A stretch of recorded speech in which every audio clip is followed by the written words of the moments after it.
hindi mo ma-delay. No? So we need to have a mechanism na mabilis ang tulong sa tao.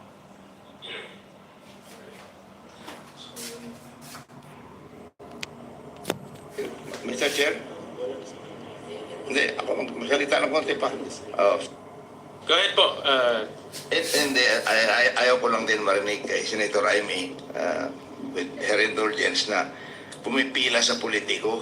4 na taon na po ako, wala pa akong pasyente na pupunta sa akin.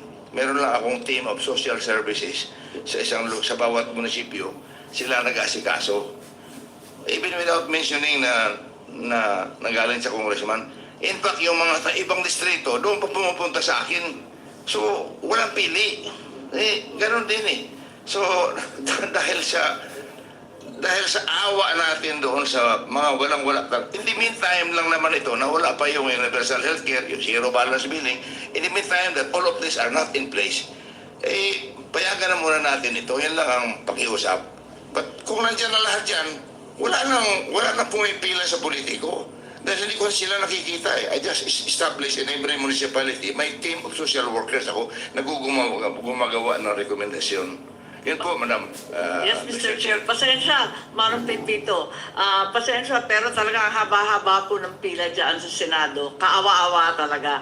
Kaya ang sinasabi ko, kung maaari, wala nang guarantee letter. Basta ibagsak na sa mga kinakailangan o nangangailangan ng mga ospital at yung doktor ang magsasabi kung sino talaga ang pinaka-priority medically, hindi politically po. Salamat. Yun lang po. Mr. Chair, Madam Chair, to add to what's being discussed regarding yung pumipila at yung patronage, yung ibang districts, and I'm sure sa Valenzuela, very efficient, at nabanggit naman ni Kong Alvarez, gumagawa na ho ng one-stop shop para hindi na po kailangan pumila. And in the case of Bataan, nandun po yung PCSO, PhilHealth, nandun yung DSWD, nandun yung social worker, nandun yung MyFit, para isa na lang ho yung pupuntahan under one roof. Hindi na ho kailangan makita yung mga public servants in that locality. Diretso na po sila. So these are some innovations being done by our district representatives in our local government units para ma-ensure na nababawasan or halos wala nang pumipila yung dignidad nung kawawang pasyente, lalo na kung mahirap, ay na-maintain at hindi nababawasan dahil one-stop shop parang professionally being managed by our social workers. Madam Chair, I just wanted to add that in the discussion. Maraming salamat po.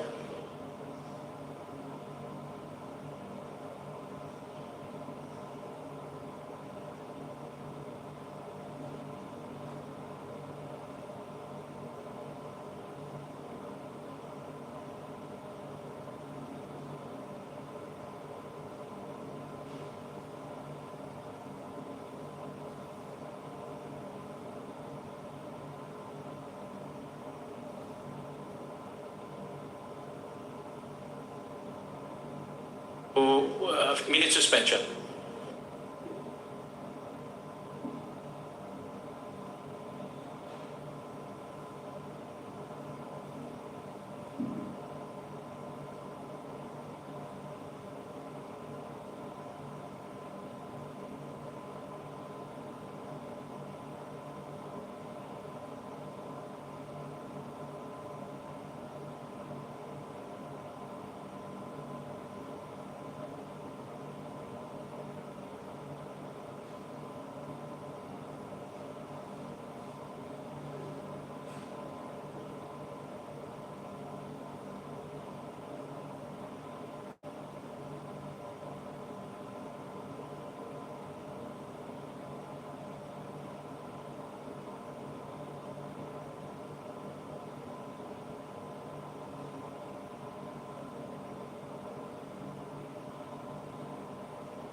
So let's resume. So may we restate the motion? Yeah. Mr. Chair, I move to retain the amount. Sorry, my apologies po. I move to adopt as the final amount for MAIFIP 51,648,816,000. Any motion? Second. Duly seconded. The budget is the motion of the chairperson Swansing is hereby adopted. Thank you very much to our Maraming colleagues in the salamat, Senate. Maraming salamat po. Mr. Chair, Senators. thank you, Your Honors. Mr. Chair, just with Yes. with the understanding that the safeguards by way of special provisions on ensuring that it's insulated from politics and is put in place. Thank you, Mr. President. Senator Lacson introduced a special provision. Actually, it's a general provision kasi cuts all across all the different services of government na bawal ang politiko. And in fairness to the agencies, meron na rin silang mga directive, all of them. No? So that's already in place. But of course, we need to be vigilant and also active to implement that. Mr. Chair, if I may add, hindi naman po kasi itong MAIFIP, hindi po kagaya ito ng AX at saka tupad na binibigay mong cash, di ba? This is like just a referral letter na binibigay ng sa tao na bibit-bitin sa ospital or yung ospital already informed kasi may mga politicians na sabihin, pumunta ka na lang sa ospital doon, tsaka doon na nababayaran. Wala siyang nahawakan na cash like AX, I like tupad, yung kinakatakot natin na so that's a fact. So hindi talaga mahawakan ng politiko yun. None. Because hindi naman cash po ang MAIP eh. Baka akala po ng mga kababayan natin watching us, MAIP is not cash po. So it is a guarantee letter. It's the DOH that pays or that put the bill of the individual person. So walang binibigay na cash ang politiko, Mr. Chair. Thank you, Senator Erwin, for mentioning that because not everybody who is probably watching now has ever witnessed a bicameral conference committee. And when they see numbers by the hundreds of millions, if not billions, they might think that the additional 20 billion, which the Senate is agreeing with the House, will be money that will be lodged in congressmen's offices or in senators' offices. Ang MAIFIP, yes, gumagano si Governor Alvarez. Siyempre, kaya nga pinapaliwanag ko po, para lang po, we're on the same team. Okay, anyway, I'm just like this. This is diretso sa mga polyclinic, district hospitals, rural health units, na minsan nga kulangan ng equipment. Ang ideal, sana wala ng guarantee letter. In fact, pag sapat, ang tanong ko rin, pag sapat na ang binibigay ng MAIFIP, ng DOH ang MAIFIP, hindi naman kailangan ng guarantee letter mula sa senador na minention ni Senator Marcos o sa inyo, pagpasok nila, pag sapat ang pondo ng rural health unit or polyclinic, umiikot na yon sa pondo nila libre, hindi kailangan mag-antay ng pirma ng congressman o ng staff ng congressman, di ba? Basta sapat ang pondo. Siguro sa linigay natin ngayon, hindi pumipili ang politiko ng kanyang may sakit. Hindi pumipili dapat ang politiko pag may sakit yung leader ng kalaban niya, walang GL. Hindi po dapat ganon. That's what the chair means. Let us not politicize it. Yeah. Walang nameless, faceless, no political color. Tama ba ho? Ang intindi ko na pag nandun na sa rural health unit, whatever health facility, letter or not, pagpasok doon, dapat i-entertain. So yun yung zero balance billing. The MAIFIP should complement and supplement what the President himself has said on the ZBB. Tama? Okay. Thank you. So Madam that's Chair? clear. Thank you. Yes, Representative Alvarez. Mr. Chair, with your respects, gusto ko lang mai-propose na karamihan kasing doktor sa private hospitals, alam nila na GL ang ibabayad ng regional office ng DOH. Nagtitake advantage. Imbis na 50,000, dinodoble nila yung kanilang professional fee. Kitang-kita eh. So, more often open than not, sa lahat ng may mga hospital na mga lugar sa distrito ko, mini-meeting ko sa kanila na huwag sila mag-overprice. Kung tama lang, kasi ito sana, na-approve na natin yung MAEPEP, kung maaari sana yung professional fee ng mga doktor.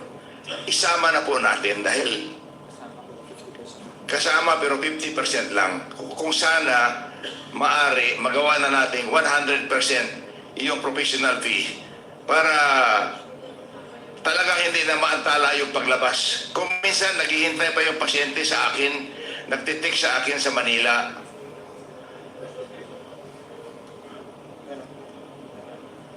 Professional fees now, they accept 50%. So I suggest, Madam Chair, Mr. Chair, na kung maaari, gawin na natin 100% with the provision na kausapin natin ng mga doktor na huwag mag-overcharge.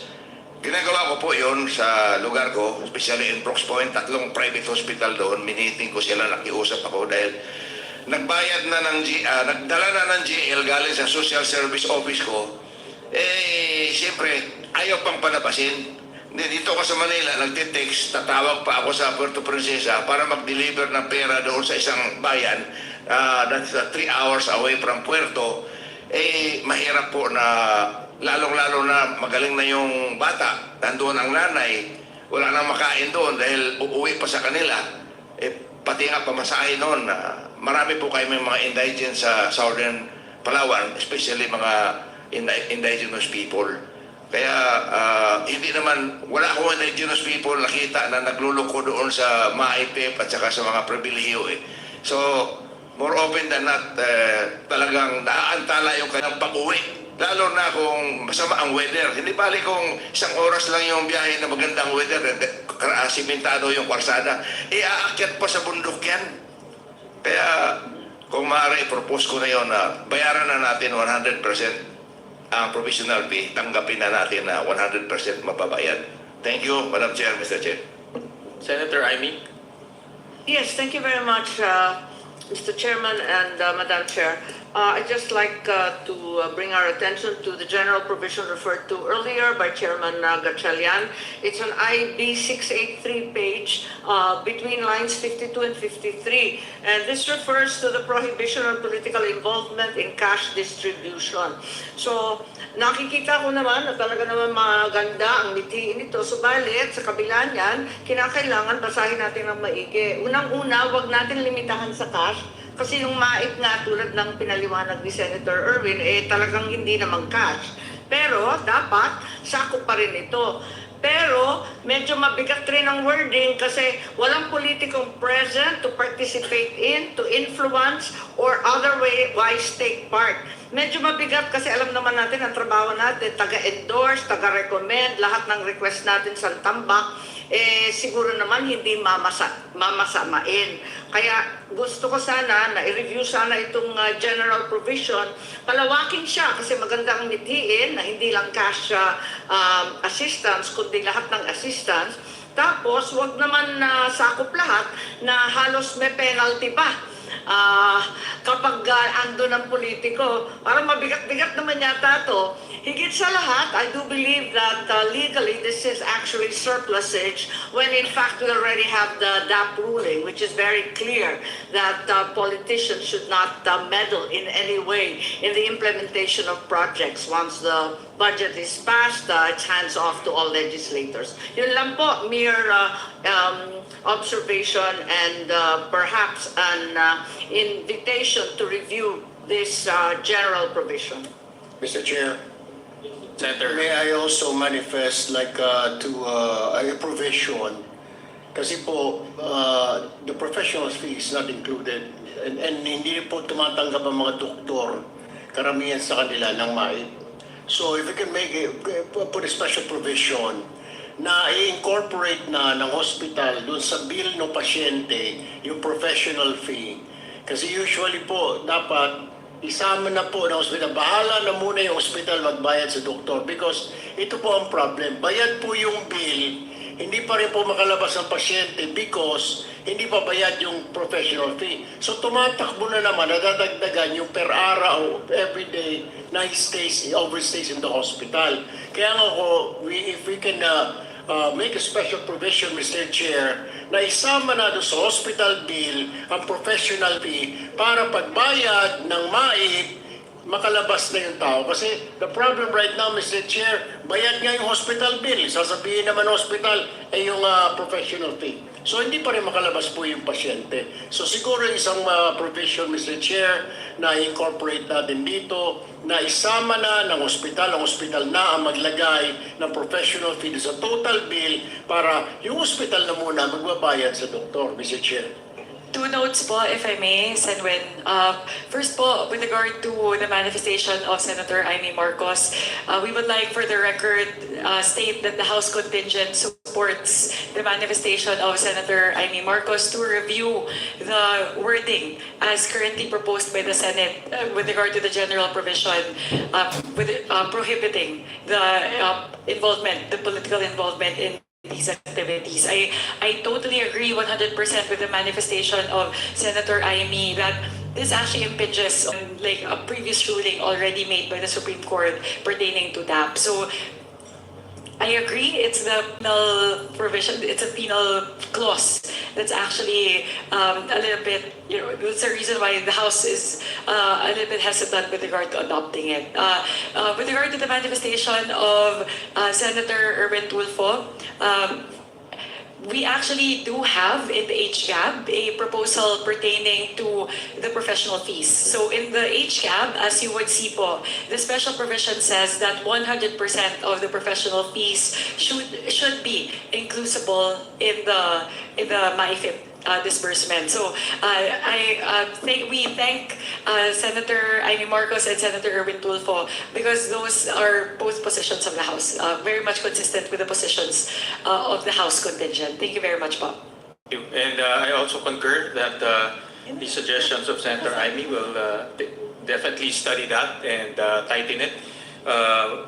Senator Pia also suggested language on the inclusion of professional fees, subject to the formulation of guidelines to govern the coverage of professional fees. So, kasi nga ang tricky dyan, Gov, yung presyo ng professional fee. No? Kasi mayroong mahal na professional fee, mas mura, depending saan siya nag-graduate, depending saan siya nag-practice. So we'll leave that to the DOH. Pero insofar as MAIF can be used, it can be used. Mr. Chair, point of clarification, the professional fee, yung charges is depending on the room that you get. Kung ba VIP din yung charge sa'yo. Kung yung mga like semi-private din yung i-charge sa'yo. Yun po yung kalakaran sa mga hospitals these days, Mr. Chair. Salamat. So we can... Mr. Chair? Yes. Again, another point of clarification for Chairwoman. If you could indicate to us, alin sa HGAB, anong bahagi doon na may professional fees at magkano ang nakalaan? In the HCAB po, we have a special provision under MAIFIP which says the amount appropriated herein under medical assistance to indigent and financially incapacitated patients shall be used for hospitalization and medical assistance to indigent or financially incapacitated patients, included but not limiting to, including but not limited to inpatient services, outpatient services, comprehensive checkups, emergency services, dental services, ambulatory care services, ophthalmology services, drugs, and medicines as approved by the FDA, and 100% professional fees, subject to the guidelines issued by the DOH. In no case shall more than 1% of said amount be used for administrative expenses. So in the version po of the HCAB, it clearly states, it expressly states that 100% of the professional fees should be covered by MAIFIP. All right. So I think we can move on to the next item. Madam Chair. Just on the earlier manifestation of the chairperson of the House panel, perhaps we can include another phrase after 100% fees, professional fees. Well, I'm thinking of the language, but that the fees should be commensurate or should be commensurate to the indigent patient's ability to pay or something to that effect. Precisely, it's for indigents. And then you're going to charge, you will overprice your fees because ang alam ng doktor kung paano magbabayad. It defeats the whole purpose of us providing precisely the medical care that an indigent is entitled to. So maybe we can, Mr. Chairman, we can probably include an additional phrase to qualify, to put a qualification on the fees precisely that the doctors can charge, given that this is a program that's meant for indigents. Thank you, Senator Kiko. That is actually something that we've discussed earlier when we did our huddle. That maybe a qualifier that we can put is that only those in the charity ward would be guaranteed the 100% coverage of professional fees under MyFib. Pwede po yun para ma-insulate din naman po yung mga, baka naman po sobra yung charge as mentioned earlier, baka sa VIP room or sa private room. So maybe that's something we can explore, putting in a caveat saying that it only covers, that the 100% professional fee coverage for MyFib only pertains to those in charity wards. Thank you, Senator Kiko, for those interventions. So we move on to the next item.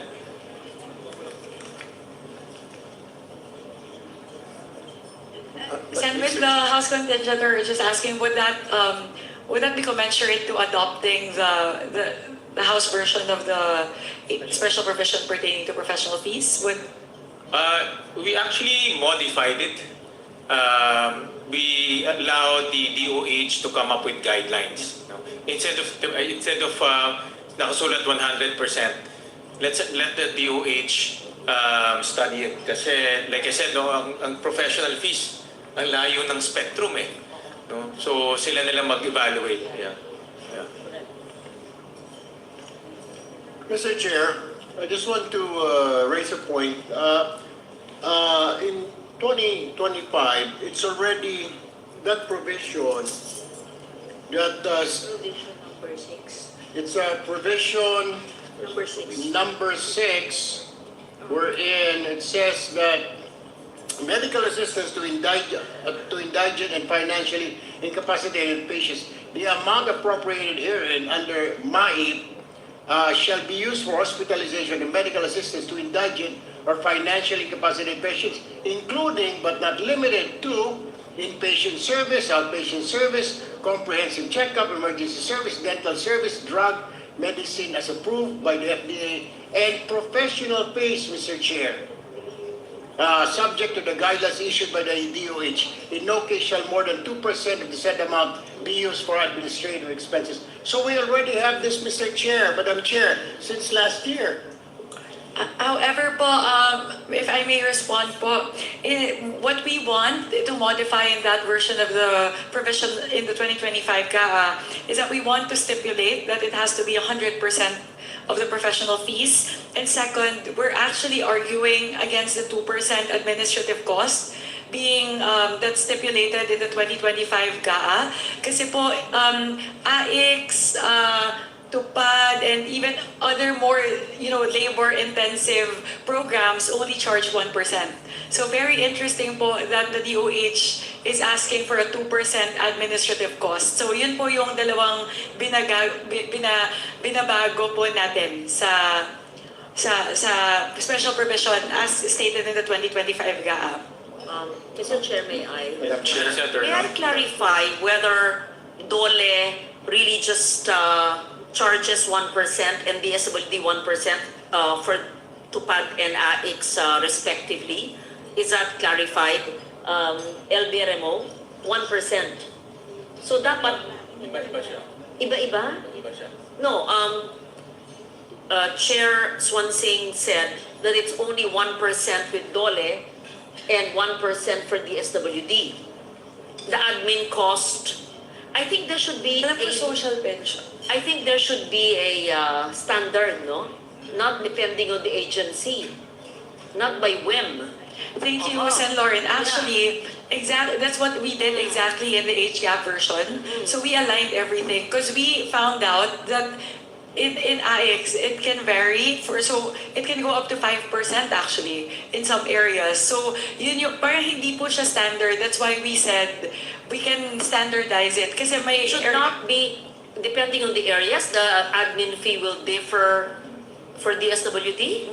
Oh, I'm not sure of that. Para ano po, like for example, social pension for sure is 1%. So that's something na I'm sure of. We heard there are instances po, especially if it's an ATM disbursement, it can command up to 5% of the administrative cost. So yun po, kaya yun po isa naming tinitignan na dapat ma-standardize din natin yan. Because of this, I think, Mr. Chair, we should stipulate in the GAA the admin fee of the agency. Otherwise, it will be their discretion. That's dangerous. And it's difficult for the COA to audit as well if it's 1% or 5%, depende sa probinsya, kung isla ba, bundok, hindi. Mahirap yun. Oo. So, I think we should stipulate and we should agree on the percentage of the admin fee.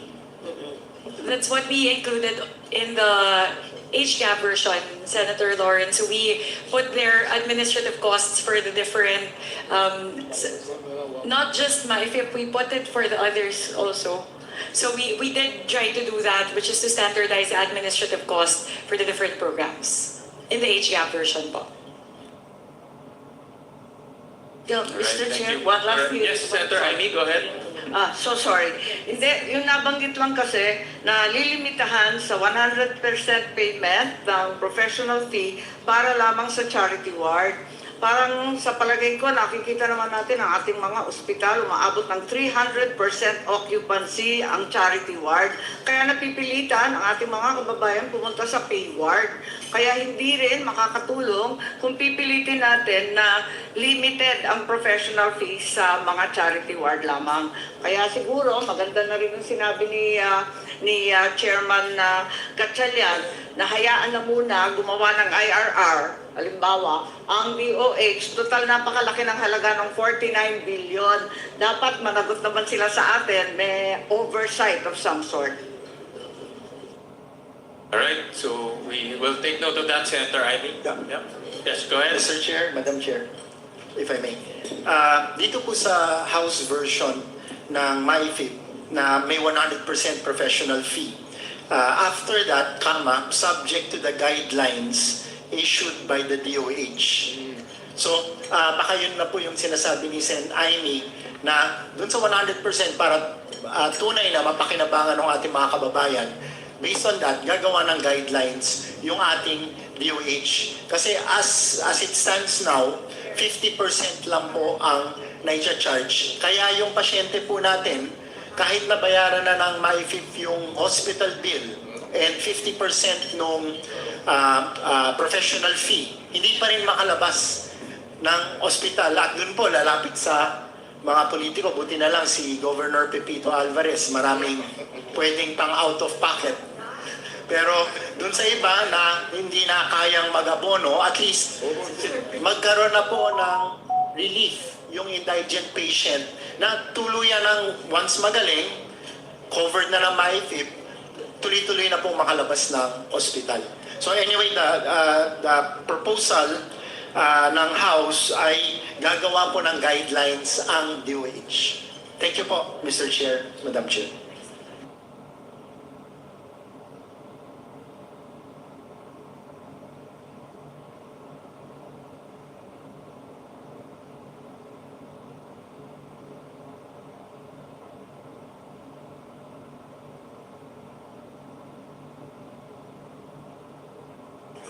Good evening. Just a quick Let response. me recognize you first. Let me recognize the presence of Senator Pia Cayetano. I feel I've been present because I was monitoring in the 1 hour that I was in traffic. Anyway, on that note, let me just give a quick comment, Congressman Abet. Good evening. I think it's been said, so I won't take up everyone's time. That the concern is there are overpriced. No, I think all of us can understand it happens in some places. So if we just see guidelines without saying 50% or 100%, and we will express to DOH this forms part of the record that we're not objecting to 100%. It can be anywhere between the current 50 and in the 2026 budget it could go up to 100%, but they have to provide the proper guidelines. So if I don't know, if it's in a private hospital and they know that 100% is way above the average price for such a procedure, I think they can provide limits. So that's my recommendation, so that we give DOH that leeway. Thank you.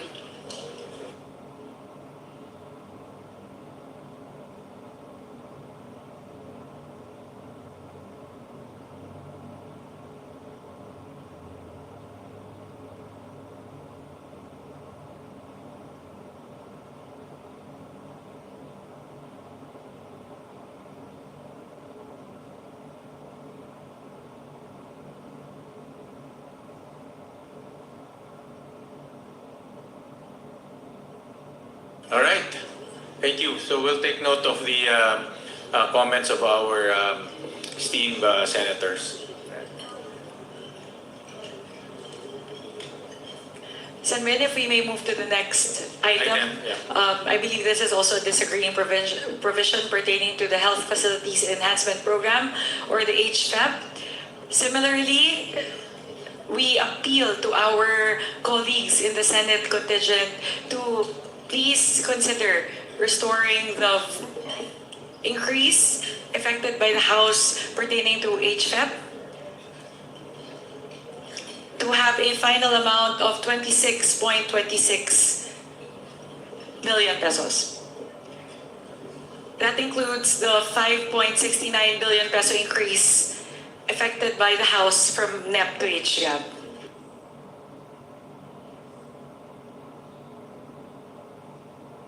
Chair, with the chair, Yes, Representative Rufus yeah, I'd Rodriguez. just like to support the plea of our chairperson, because our rural health units, which are usually the beneficiaries of this HFEP, are our first line of defense on diseases and medical attention.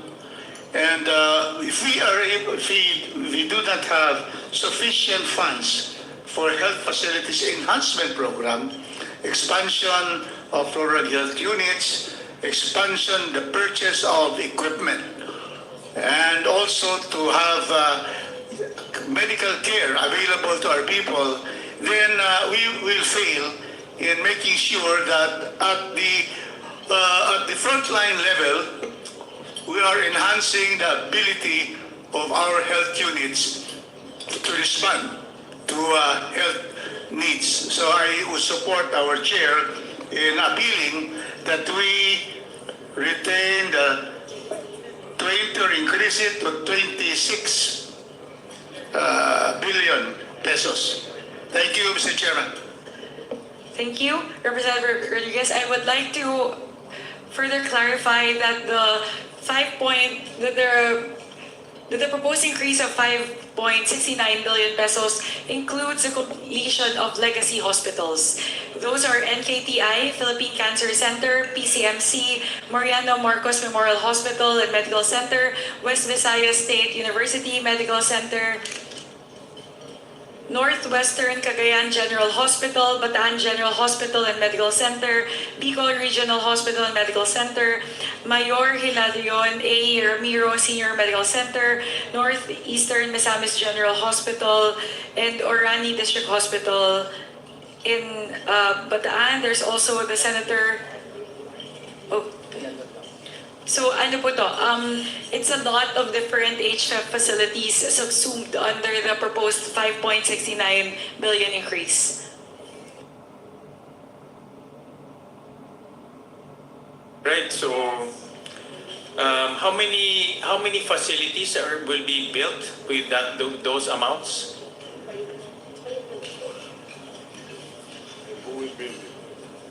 And who will build it? Mr. Chair, Madam Chair. Tungkol doon sa... Senator, question, while I how retrieve the many- data, I'll first like to recognize Representative Pepito Alvarez.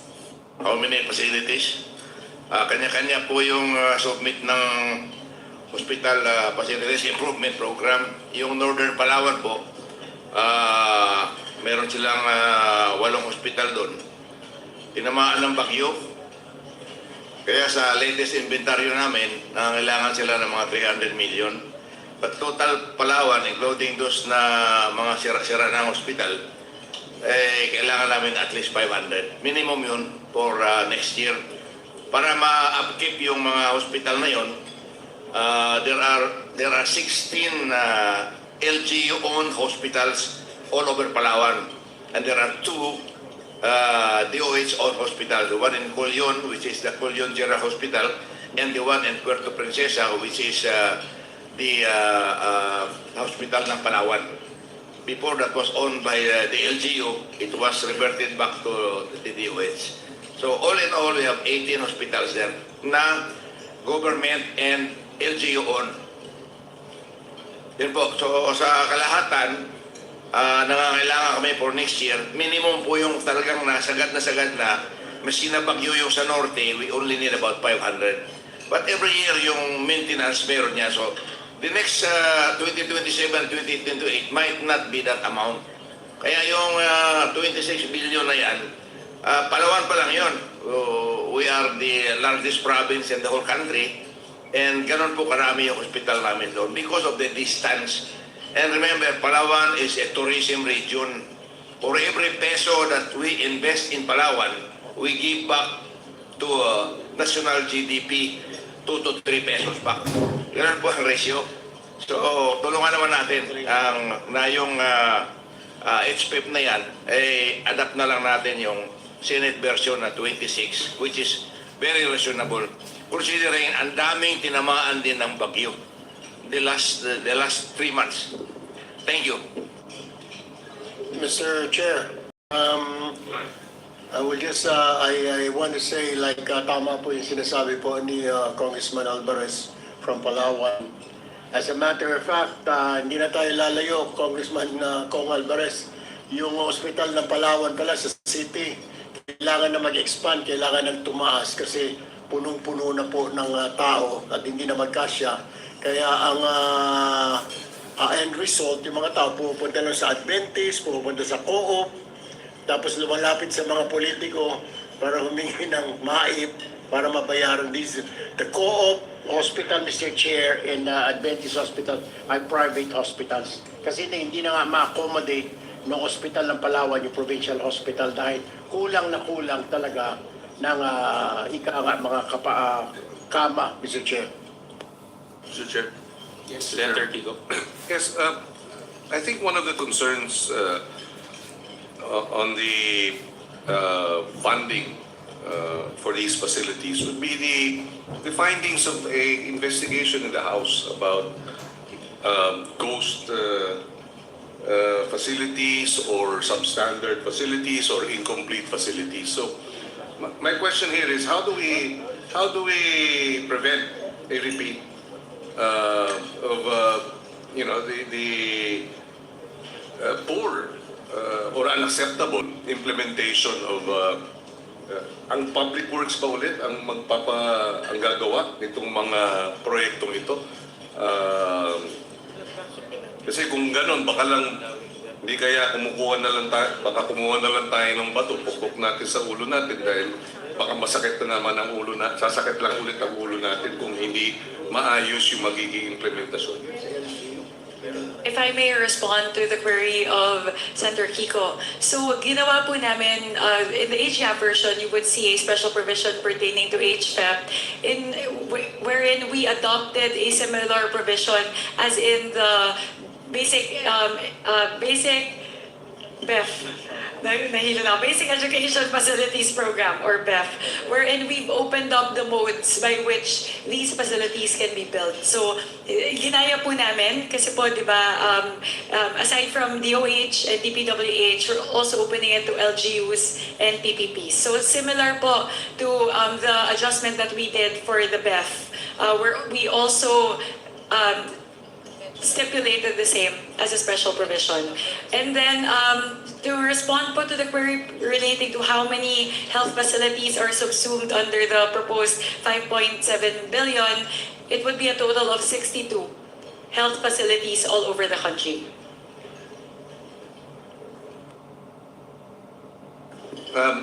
Yes, Mr. Chairman, just to follow through on that, and I recall now, when we were hearing the classroom acceleration program, it was mentioned earlier, but I just like to stress that point, that when you have the private sector PPP program in place, and you have local matching between the local government and or getting the local government to be a partner in the infrastructure. At one point, the DepEd was able to build 600 classrooms a week. This was under President Aquino's time. And Brother Armin, who was the Secretary of Education then, would attest that they were able to fill up the backlog. And so we welcome this special provision wherein you have PPP, you have local government engagement to be able to address the infrastructure facilities for the health budget, for the Department of Health budget. Thank you. Thank you very much, Senator Kiko. Actually po, that also doesn't preclude the need to talk to Secretary Teddy Robosa, because as we all know, the reason for the huge delay in the implementation of HFEP and the very low utilization rate for HFEP, not only in 2025 but in previous years, is the very delayed release of their guidelines. Meron din pong problema administratively within the DOH relating to how they're implementing this program. So aside from opening up the modes, we're also doubling down on ensuring that the DOH releases the HFEP guidelines in a timely manner. Kasi may iba po nagsasabi, March pa lang nag-release ng guidelines for HFEP, tapos may delay pa further in terms of the bidding and everything. So halos hindi na po siya talaga nasisimulan before the end of the year. So we intend to do that as well po. Senator Pia? Just an addition to the discussion, it was Secretary Herbosa who said that they have a lot of those projects. So when we were reviewing the amounts for HFEP, and we really wanted to increase it, we always want to increase it every year. DOH could not give us any figures. As we held our plenary debates up to that day, from the hearing, plenary debate, they could not tell us exactly the status for every HFEP. They could not tell us how many were abandoned, how many were finished but not operational, how many were finished but had insufficient equipment, how many had equipment but no health personnel. They did not have it. So when I think of our colleagues in the House and mayors individually, I can get their individual commitment that they will, of course, operationalize it. But when you look at it on a totality, ang daming billions of funds worth that are not being able to use for healthcare. The delivery of healthcare has failed in that sense. So it is our collective decision to decide how to proceed. Yun lang naman, I really always support the increase, but we have no answer as of this moment on the status of these facilities. And one last point I'd like to make on the healthcare resources, human healthcare resources. The budget for our Doktor para sa Bayan and Allied Health is something that I've always fought for. And this goes into our ability to have human bodies, professional human bodies in every health center in your districts in our country. We're far from achieving it, but our goal is getting closer. But according to the Secretary, and by all means, spreading to the record if you feel otherwise, a lot of LGUs will sign a MOA to commit that they will hire health professionals and then hindi sila makahire. Whether that is a budgetary constraint on the part of the LGU or there is just no health professional willing to serve in that area, I do not know the individual reasons. I can give you the top 5 higher. Whether that is a budgetary constraint on the part of the LGU or there is just no health professional willing to serve in that area, I do not know the individual reasons. I can give you the top 5 general reasons that are received, but that is the end result. Wala silang nakahire. So there's a nationwide problem which we're trying to address by funding the Human Health Resource. Yun po kayong Palawan Medical Center. So, isama nyo na yun dun sa pagbibisita ng mga turista para makita nila yung medical school sa Palawan. Was that they sign that they will ensure that they provide doctors and operating funds. So yun po siguro pwede nating tignan that DOH has to be more strict in terms of implementing and enforcing the MOA. So pwede po natin kausapin yung DOH tungkol doon. Representative Abet Garcia, please. Yes, thank you, Madam Chair, Mr. Chair. Just to add to what Madam Chair said, regarding the DOH HFEP facilities, medyo exaggerated po yung nabanggit sa news na ghost. It is really more yung mga functional, like what the Chair said, na nagawa yung RHU, tapos nasa MOA with LGU, nalalagyan ng mga staff, pero siguro kulang din ang pondo yung LGU, hindi nalagyan, so hindi nag-function.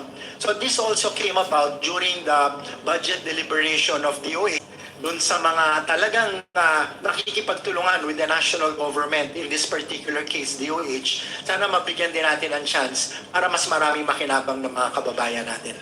May ghost. Pareho tayo ng observations yung mga non-functioning for various reasons. Thank you. Senator Ivy. Mr. Chair, allow me to be the devil's advocate in the optimism that we all share that broadening the modes of construction of RHUs, of public schools, and so on will be hastened and expedited by bringing in LGUs, NGOs, CSOs, etc. Totoo nga, nakakatulong yan. Pero nakita naman natin ang karanasan ng late great nating Bayani Fernando, hirap na hirap siya. At ang katotohanan, ang talagang nangangailangan ng mga LGU, ang sila rin ang walang kakayahan. Yan ang problema. The ones most needy are also the least capable in terms of finances, technical, and so on. Kaya may hangganan rin itong pagpapartner. Kaya medyo minsan hindi ako masyadong gangho dyan dahil alam na meron rin tayong mga hospital na legacy hospital na andito yung mga kidney center at iba pa. Tinatanong ko lang for accounting purposes and perhaps in the interest of tidiness, would it not be better to directly release them to the large hospitals who are in any case government enterprises and in fact chartered corporations? Hindi ba dapat diretso? Bakit ilalagay pa sa DOH? Tatagal din ng Thank you, Senator Amy. I'll just quickly check in. Kasi po, when we submitted this as an amendment, actually po, it was the advice also of DOH to clump it in under HFEP. But I'll just quickly check po, I agree also with the recommendation of Senator Amy that perhaps rather than lodge it there under HFEP, the 2.4 billion pesos that we've allocated towards the completion of legacy hospitals can be lodged directly in each of the different hospitals. That's something that will be open to considering. We'll just quickly check po again with DOH as to why they recommended to put the funds under HFEP. Yes, they haven't had an exactly stellar performance, and as a result, it's perhaps faster and cheaper to simply endow the hospitals concerned. Thank you very much, Madam Chair. Thank you very much, Senator Amy. We'll look into this and we'll get back to you po as soon as we're able because there's a possibility of moving it out from HFEP and lodging it towards the different hospitals. All right. Can you restate the motion? Yes. With what was shared, wherein we ensure that the implementation of the HFEP will hopefully be a lot better in 2026, given the special provision increasing the modes by which these health facilities can be implemented. Meaning, aside from DOH, DPWH, you can also enlist the help of LGUs and PPPs. With that, we again appeal to our colleagues in the Senate to please consider adopting the version of the HGAB pertaining to the increase in the Health Facilities Enhancement Program to the amount of 22,294,967,000. All right. Any second? Julie seconded the motion of Chairperson Mika Swansing. It's hereby adopted. Thank you. Again, thank you very much to our colleagues in the Senate, and we assure that we will work with you in making sure DOH performs better in implementing the Health Facilities Enhancement Program. Maraming salamat po. Thank you for that. We'll move on to the department budgetary support to government corporations, Department of Health, and yes, Senator Amy. Sorry, Mr. Chair, sorry to interrupt, but there is an unmentioned and unlisted item which occurs actually in the budget. We are proceeding to the Department of Health, government corporations, the various hospitals. But before letter F, there's an E4, which is the PhilHealth Insurance Corporation, which we're fully aware of. Originally, in the NEP, only 53 billion was the endowment to PhilHealth. And naturally, given the Supreme Court decision, which was, by the way, unanimous, a very rare occurrence, 60 billion was added. Given that there's a specific bill rendering such transfers illegal, and also quoting that fund balance, the term fund balance, while ambiguous, is also very, very important. There's also an indication on the part of the Supreme Court that the specific benefits and packages to be expanded should have been indicated. So I would like to say that we have increased this, therefore, in compliance to the ruling, to 113,261,000,000 and so on. We are right to do so. However, the reality is we should perhaps be reminded that this is no straightforward allocation. But in fact, it's in the nature of a refund of an illegal transfer. I don't think it's perhaps the topic or the agenda of this BICAM, but would it be possible to obtain a breakdown of exactly where this 60 billion went? Kasi kung tutuusin, pag susuma sa accounting po, ito na ang ikalawang release or ikalawang pagbibigay ng GAA sa PhilHealth. So, ang mahirap dito, para kang nag-double release.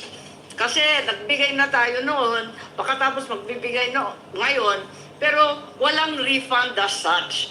I'm fully aware that the Constitution requires that there should be a GAA allocation for any release of any government entity. However, it should be kept in view that this is like a second release na. So anong ginamit? Anong pinaggamitan ng 60 billion? Pwede ba magtanong nun? At ang problema nito, parang ikalawang release na to. Pagbabawalan yan kapag accounting firm yan. Isa yon. Ikalawa, there are far-reaching effects for other GOCCs and GFIs.